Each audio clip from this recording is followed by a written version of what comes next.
le titre de meilleur buteur de l'histoire de la Ligue nationale, la façon dont on parlait de ça, je trouvais au cours des derniers jours, ça écartait des gars comme Mike Bossy, qui a probablement le record le plus inatteignable du hockey.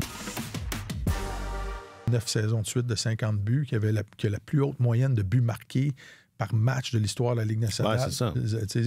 0,76 buts par match. Puis le mieux est à 75, 0,75. C'est ça. Alors, tu sais, le mieux, et si le mieux et Bossy avait eu ce don, avait eu une bonne santé... Il y a une part de chance. Est-ce que c'est de la chance? Je pense de chance. Il y a une part de chance, c'est ça. C'est sûr. Il y a 28 joueurs sur 5233 qui ont... 28 attaquants sur 5233 qui ont eu la chance de disputer, qui ont eu la longévité suffisante pour jouer 1400 matchs. Fait que ça écarte beaucoup de gens. Mais c'est un... Ovechkin a réussi ça. Personne ne pourra jamais lui enlever, mais il y a des machines offensives extraordinaires qui ont juste moins joué. Qui ont juste moins joué, c'est ça, qui ont été frappés par la maladie ou par un manque de longévité. Oui, je suis d'accord. Je pense que les deux meilleurs buteurs purs de l'histoire, ce sont les gars de chez nous. Les deux petits Canadiens français.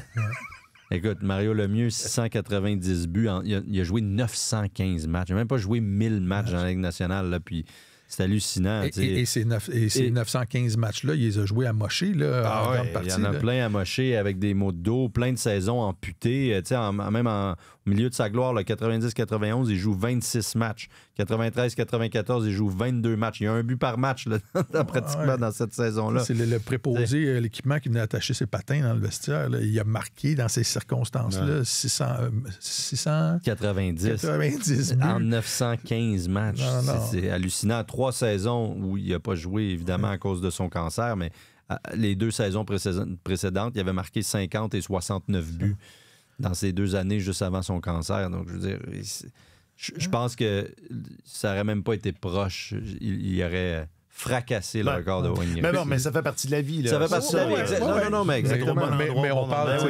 La question, c'est qui était le meilleur buteur de l'histoire ou le meilleur marqueur de l'histoire. C'est le genre de record qui peut générer des débats. Tu assois 5 amateurs de hockey autour d'une table, puis ils peuvent parler de ça pendant 3 heures. Exact. Boire plusieurs bières, puis il n'y a personne qui va être d'accord.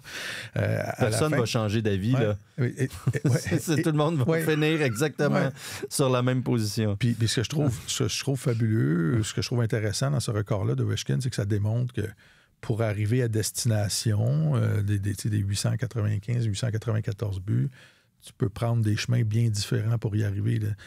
Gretzky, avant tout, c'était un fabricant de jeu. Marquer, c'était pas sa nature. S'il restait du temps. C'est quand même spectaculaire de dire ça. C'est le gars qui avait le record de buts, mais c'est pas ça qui... Même tu t'enlèves tous ses buts marqués en carrière, puis il est encore le meilleur marqueur de l'histoire de la Ligue nationale de hockey. Là. Juste avec ses mentions d'aide. Ça, je pense que c'est la statistique la plus hallucinante. Débile. Puis tantôt, je disais Ovechkin, par rapport à ses contemporains, a moins de mentions d'aide que 15 des 20 meilleurs marqueurs de son époque. Alors, Gretzky a 1200 mentions d'aide d'avance sur son plus proche poursuivant de son époque. Là, c'est quand même fou. Alors, je disais, ce que je trouve intéressant dans ce record-là, ça montre que tu peux prendre des chemins complètement différents pour arriver au même résultat. Gretzky, c'était... la ruse, il n'y avait pas le plus gros tir. C'était le gars qui était très cérébral, qui créait des occasions de marquer, la finesse. Et Ovechkin, c'est vraiment steak, blé d'Inde, patate. Là, je m'installe au même endroit, puis je vais t'en tirer. Je vais te décocher des rondelles toute la soirée, puis il y en a une qui va finir par rentrer. Et au total, les performances se sont ressemblées énormément. Là, ça a pris presque le même nombre de matchs pour arriver au même résultat. Puis, tu sais, on disait, c'est un record qui ne sera jamais battu. Ça a pris 30 ans, 31 ans, un peu comme Gretzky. Ça lui a pris 3 décennies aussi battre le record de Howe. Puis, bon, Ovechkin, c'est quand même incroyable ce qu'il a réussi à faire, mais il y a un gars présentement qui roule à un rythme supérieur à Ovechkin depuis le début. De sa carrière. J'ai pas lu ça nulle part. T'as pas lu ça nulle part? Non, Ovechkin et Gretzky sont à 0,6 buts par match. Puis Austin Matthews est à 0,64.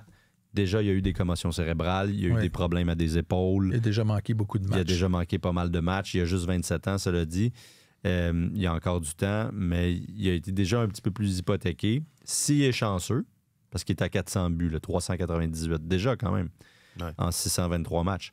S'il est chanceux, puis qu'il joue encore 13 ans, mettons, il va peut-être, comme Ovechkin. Jusqu'à 40 ans. C'est ça, c'est parce que c'est ce que ça prend. Oui, c'est ça, comme Martin disait, c'est une condition. Si tu veux faire partie si tu veux te donner une chance, exact. Faut que tu joues jusqu'à 40 ans. Exact. Si, mettons, tu lui donnes 10 autres saisons à 40 buts en moyenne, c'est beaucoup, mais ça fait 400 buts. Là, il est à 800. Donc, ça va y en prendre un peu plus que ça. Probablement qu'il le fera pas. Mais il y a quand même un gars qui est en avance sur Ovechkin au même moment. Oui, Ovechkin, après ses 9 premières saisons, avait 0,62 buts marqués par match. Puis lui, à 64. Donc, il est un petit peu en avance. Moins 2 buts. C'est un peu comme quand on regarde les compétitions de natation aux Jeux olympiques. Là, tu vois le record précédent. Le nageur court après la ligne jaune. Là, il est un petit peu en avance, mais il reste beaucoup. Il reste quelques longueurs de piscine à faire. Mais c'est ça qui est le plus hallucinant d'Ovechkin, parce que tu as dit, après 9 ans, il était à 0,62, puis il finit à 0,60 après 20 ans. C'est ça. C'est une constance remarquable et inégalée à date. Est-ce qu'il va en mettre 1000? Moi, c'est ça que je veux savoir. Moi, j'aime ça, les gars. Moi, un gaucher à gauche, un droitier à droite, puis 1000, c'est un beau shit. 1000, c'est un beau S'il shit. joue encore 3 saisons, 3-4 saisons. Mais là, il lui reste une année de contrat, puis il a déjà laissé entendre que ce serait la dernière. Il y a aussi des rumeurs comme quoi il aimerait peut-être aller finir avec 1 ou 2 saisons en KHL en Russie. Oui, pour que M. Poutine puisse le voir jouer. Exact, son chum. Donc, ça ne se rendra peut-être pas à 1000, mais il va fonder le club des 900. Je pense qu'il va être longtemps tout seul dans son club.